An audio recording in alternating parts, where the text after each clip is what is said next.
Congratulations! You have made it to lesson number 6. Today, I will show you how to make a word search that you can use in Google Slides. This is a little bit tricky at first, but don't worry, I'm going to walk you through it step by step so that you can use this in your classroom.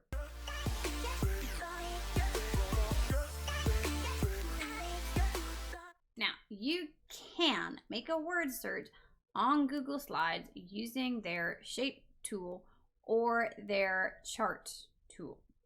However, there is a better way to do it. Instead, you should go to Google Sheets. I have one Google Sheet that has all of my word searches and also all of my crosswords in it, and I just keep adding to it and copying and pasting it.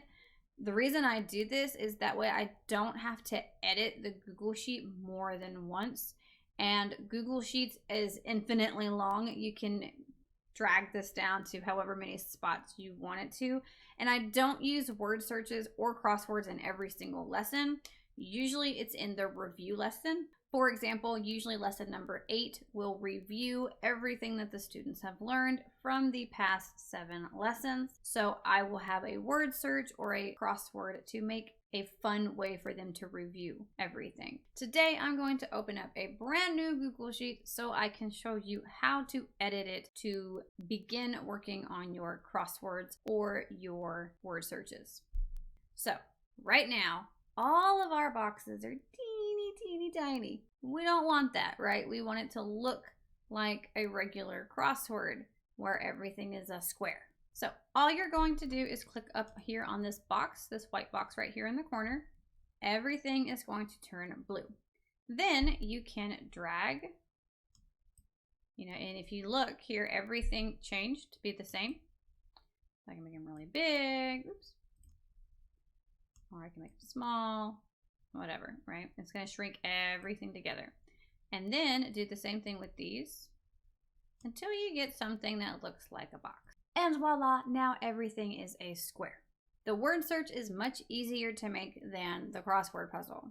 All you have to do is figure out what your longest word is and where you're going to put it. Let's say that the unit was about animals, and my longest word is, I don't know, tiger. We are going to put one letter in each box, just like this.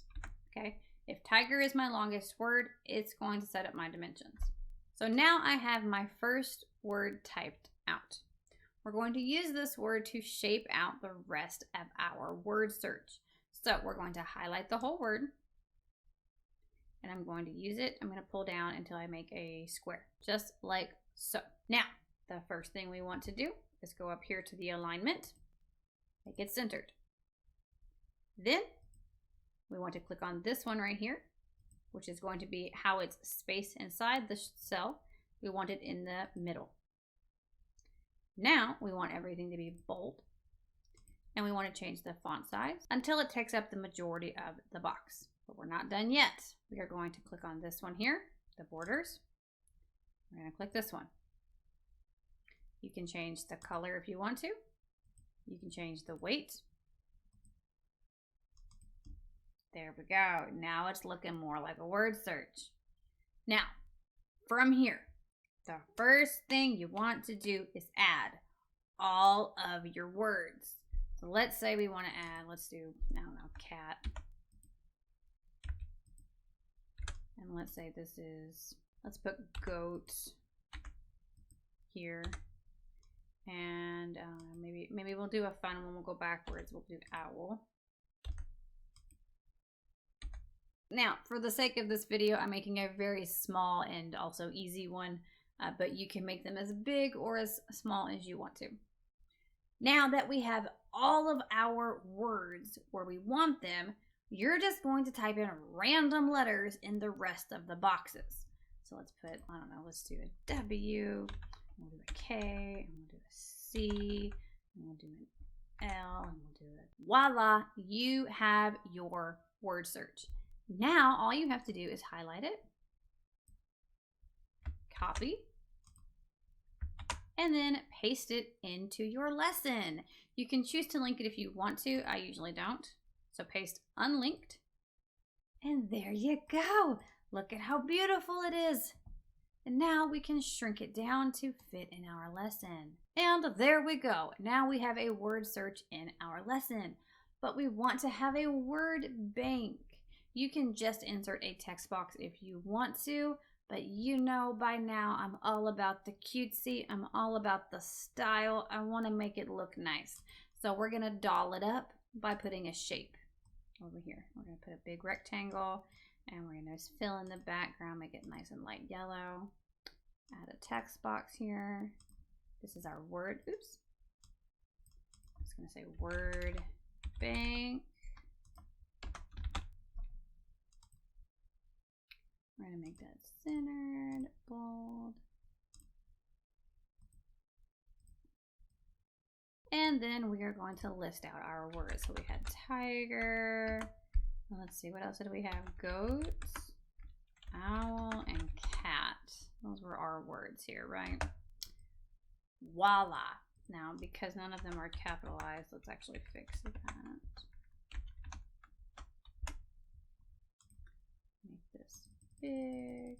And voila, now we have a lovely word search that we can use in our lesson. And you can put whatever you want inside of these cells. And once again, make them as big or as small as you would like. You don't even have to go back to Google Sheets to edit it. You can edit it directly from here in its nice, lovely little boxes. I can change the color. I can change the font. I can fill in the box if I really, really want to. Right? I do not have to go back into Google Sheets in order to revise this. If I wanted the background to match everything and I wanted the letters to be the same color, I can totally do that, no problem. Change the border color. Look at how beautiful it is. It's so colorful and aesthetic. I love it. Now, let's try the more complicated one. Let's make a crossword puzzle. We're gonna go back into the same spreadsheet where we made the word search. The crossword is more difficult because you have to be strategic with how the letters are going to connect together. For example, the word tiger has the letter G in it, which means that the word goat can branch off of it. The word goat has the letter A in it, which means that cat could go here. But where in the world are we going to put owl? There's only one spot we can, and it's right here. Now, technically, you could leave it like this, but it's really crowded. And there's a lot of letters that don't go together. We have the word ute and rule. So let's see if we can think of a better way to rearrange these letters.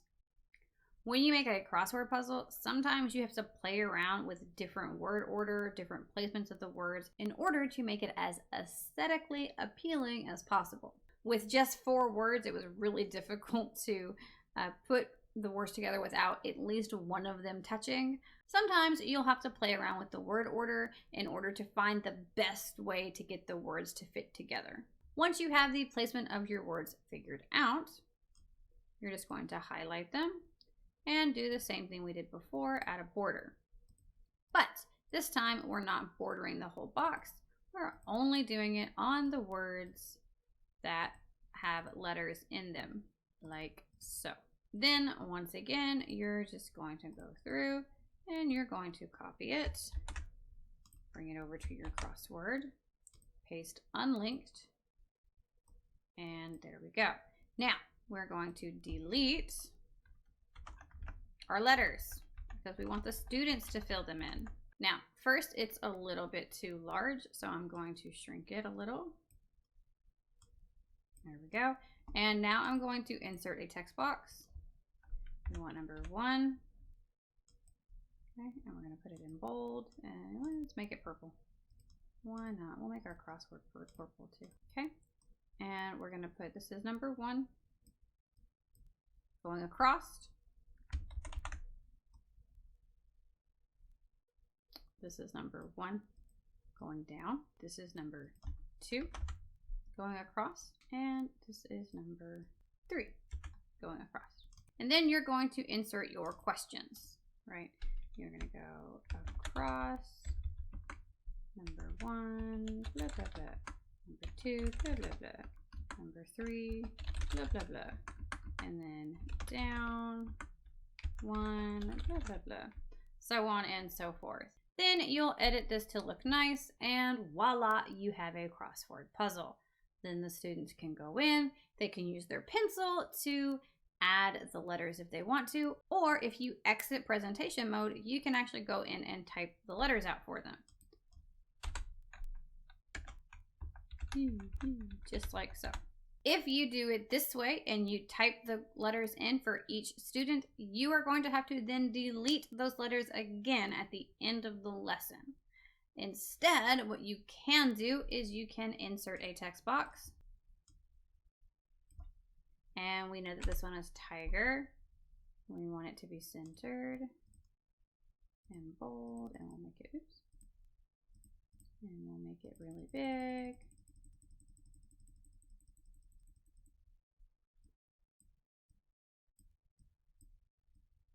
And center that in there, and then make it the color that you want. And then you can actually do this with all of your letters. I'm not going to fill in the whole thing. I just want to show you a different way that you can do this. So you can make a text box for each letter, but then you're going to have to go in and you're going to have to animate each letter. So we would want tiger to be animated, every single letter. And we don't want them to appear one at a time. We want every single one to appear with the letter T. Right? We want the words to come up at the same time until we get to the new word, which the new one would be this one.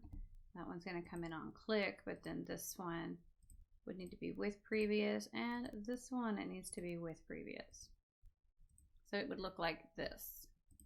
The word tiger would appear, the word goat would appear.